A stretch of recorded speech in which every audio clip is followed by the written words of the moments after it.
There are roughly 63 million women in the US alone who are currently in or approaching midlife.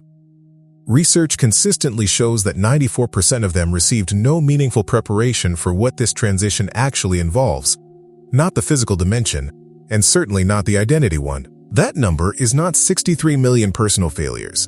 It is 63 million women who are handed a map with an entire section missing. And if you're here, if this title landed somewhere specific when you read it, there's a good chance you've been living inside that missing section for longer than you've been willing to say out loud. Not in crisis. Not falling apart. Just carrying something that doesn't have a name yet. Something that sits underneath the gratitude, underneath the functioning, underneath the life that, by most measures, looks completely fine. Today, that something gets a name. And once it has one, a few things are going to start making more sense. This video isn't going to tell you what to do. It's going to tell you what's happening. Because before you can navigate something, you need to know what you're actually in. So here's where this is going.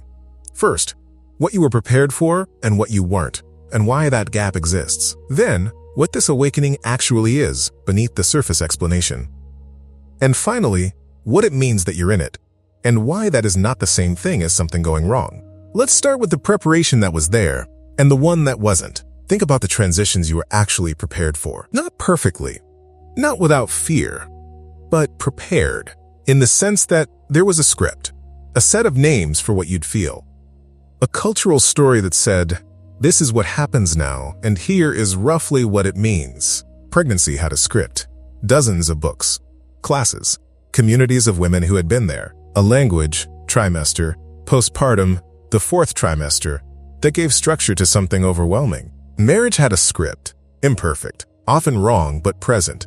There were ceremonies and rituals and a whole vocabulary for what you were entering. Even grief in its way has a script. Stages, names, a permission structure, however inadequate, for what you were supposed to feel and for how long. Now think about what Midlife had. Not the version sold in magazine, covers, the glow-up, the best chapter yet. The actual experience, the one that shows up in the quiet. The one that feels like standing in a life you built with your own hands and not quite recognizing the woman who lives in it. What script were you given for that? What language existed for the specific kind of disorientation that isn't depression and isn't crisis and doesn't respond when you tell it to be grateful? What preparation was offered for the moment? The roles you had organized your entire adult life around began to loosen, and underneath them, where a person should have been, there was something closer to a question mark. Most women weren't given anything for that. Not from their mothers, who hadn't been given language either.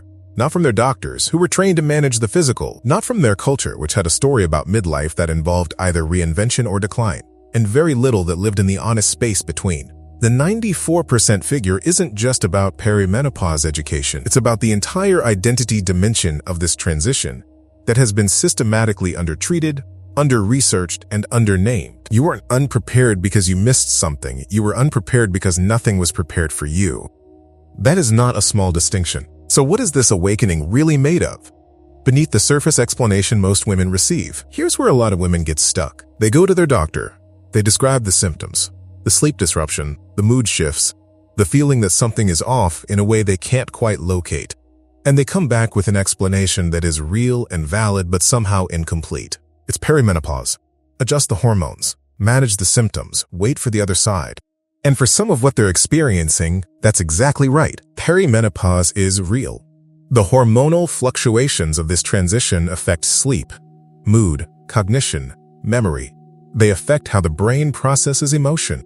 They affect the nervous system in ways that are only beginning to be properly understood. Research emerging over the last decade has started to map the relationship between estrogen, brain function, and psychological experience in ways that should have been standard medical knowledge 20 years ago. But here is what the hormonal explanation alone doesn't touch.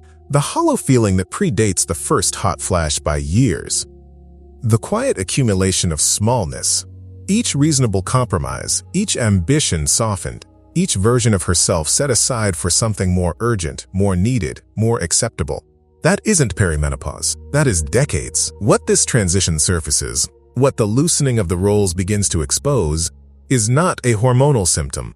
It is a reckoning with the distance between the woman who started the journey and the woman who has been living it, between what she wanted and what she agreed to, between who she is when someone needs something from her and who she is when the house goes quiet and no one does. The awakening is the moment those two women stop being able to pretend they are the same person. And that moment, that specific disorienting, frightening, clarifying moment, is not a breakdown. It is information. The void is not a symptom. It is what happens when something real finally has enough space to make itself known. And yet most women carry this alone, which brings us to the myth that keeps them there. Now here is the myth that has kept most women alone in this. Other women are handling this fine. You've seen the evidence, haven't you? The women who seem to be navigating midlife with equanimity, or at least without the particular hollowness you've been carrying. The ones who don't seem to be standing slightly outside their own lives, watching. And the conclusion that arrives quietly, persistently, is, the problem is me. I am the one who can't hold this together. I am ungrateful. I am weak. I am the exception. Here's what's actually happening. The women who seem to be handling it fine are, in very large numbers, carrying the same thing you're carrying. In silence. Because the same cultural silence that gave you no script also gave them no permission to speak. A pattern that appears consistently in research on women and midlife is not the presence of women who escaped this experience. It's the near universality of women who found no language for it and concluded, in the absence of that language, that they were alone. The myth survives because silence is contagious. Because when no one speaks, everyone assumes no one else is feeling it. And when everyone assumes no one else is feeling it, no one speaks. You were not given a map because the map was never made. Not because the territory wasn't real. Not because no one else had been here. Because the people responsible for making maps had not yet decided this territory was worth mapping. And in that absence, in the space where language should have been, you filled it with the only explanation available. Something is wrong with me. That explanation was wrong. What is actually true? What the research and the pattern and the 63 million women confirm is this. You are not in a personal failure. You are in a transition that is real, nameable, and traversable, that has been systematically deprived of the language it deserved, and that is now finally beginning to have one. The awakening nobody prepared you for is still an awakening. If what this video is naming feels like something you want to take somewhere private, somewhere yours, there is a workbook in the description built exactly for this moment. 7 guided exercises. Not to fix what you're feeling. To give it enough language that it stops waking you up at 3 a.m. without a word attached to it. The link is in the description and in the pinned comment. So where does recognition take you from here? So what do you do with this? Not in the long run. Not the plan. Not the timeline, not the transformation.